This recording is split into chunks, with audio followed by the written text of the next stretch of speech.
नमस्कार।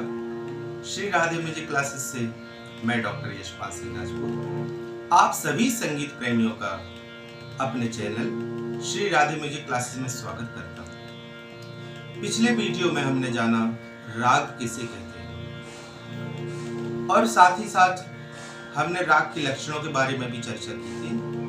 तो आइए राग के उन्हीं लक्षणों के बारे में आज विस्तार से हम चर्चा करेंगे। सबसे पहले हम जानने का प्रयास करेंगे आरोह किसे कहते हैं, उसके बाद अवरोह, जाति और उसके कुछ और लक्षणों के बारे में हम चर्चा करेंगे। तो आइए सबसे पहले हम जानते हैं आरोह क्या है। आरोह स्वरों का चढ़ता हुआ क्रम, स्वरों का चढ़ता हुआ क्रम आरोह कहलाता है। जैसे सा, रे, गा, मा, पा, धा, नी, यह चढ़ता हुआ क्रम है। अब इसको मैं गा के बताता हूं कि आरोह किसे कहते हैं। सा, रे, गा, मा, पा, धा, नी, सा, आरोह है। अब अवरोह, जिस प्रकार हमने जाना स्वरों का चढ़ता हुआ क्रम आरोह कहलाता है। अब आइए हम जानते हैं अवरोह किसे कहते हैं। अवरोह स्वरों का उतरते हुआ क्रम, अर्थात ऊपर से नीचे की तरफ जब हम आते हैं तो उसे अवरोह कहते हैं। आइए गा के मैं बताने का प्रयास करता हूं क्या कहलाता है अवरोह। अवरोह सा, नी, धा, पा, मा, गा, रे, सा। अभी हमने जाना आरोह अवरोह के बारे में। अब आइए हम जानते हैं पकड़ किसे कहते हैं। हम कोई भी राग गाते हैं तो सर्वप्रथम आरोह एवं अवरोह करते हैं, उसके तुरंत बाद पकड़ लगाते हैं। तो पकड़ क्या है? पकड़ स्वरों का ऐसा समूह है जिससे राग स्पष्ट होता है या राग की हमें जानकारी प्राप्त होती है। तो पकड़ क्या है?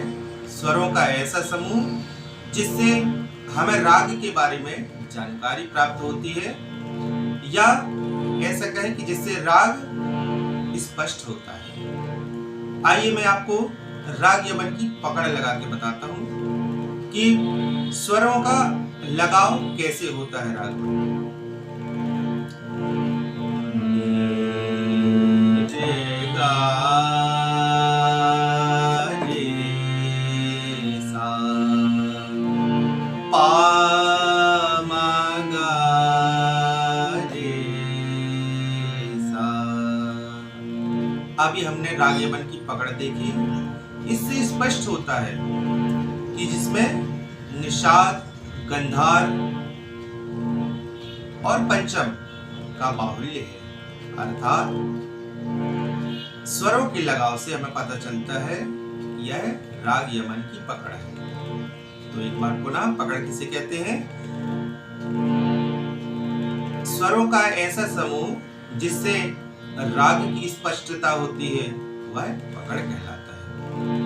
और जब हम पकड़ गाते हैं तो उसके पश्चात अगला पॉइंट आता है कि जाति क्या है। राग परिचय में हम जाति भी देखते हैं। तो जाति का निर्माण स्वरों से होता है। जातियां मुख्यतः 3 प्रकार की होती हैं। राग में जातियां 3 प्रकार की होती हैं, जिन्हें संपूर्ण संपूर्ण, औढ़व औढ़व एवं साढ़व साढ़व कहते हैं। इन्हीं 3 जातियों से 9 जातियों का निर्माण होता है। उसके बारे में हम विस्तार से चर्चा बाद में करेंगे। तो जातियां कितनी होती हैं? मुख्यतः 3 होती हैं। संपूर्ण संपूर्ण, जिसमें 7 स्वर जाने में अर्थात आरोह में और 7 स्वर आने में लगते हैं। इसका उदाहरण है राग यमन। दूसरी जाति होती है साड़व साड़व, जिसमें 6 स्वर जाने में और 6 स्वर आने में लगते हैं। इसका उदाहरण है राग मारवा।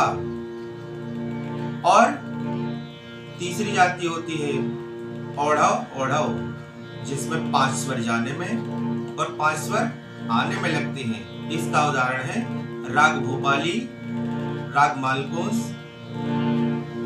तो आज हमने जाना आरोह, अवरोह, पकड़ और राग की जातियों के बारे में। इसी प्रकार के इंटरेस्टिंग वीडियोस देखने के लिए हमारे चैनल को सब्सक्राइब, लाइक और कमेंट के साथ साथ शेयर अवश्य करें। आपसे अगले वीडियो में पुनः मुलाकात करेंगे। नमस्कार।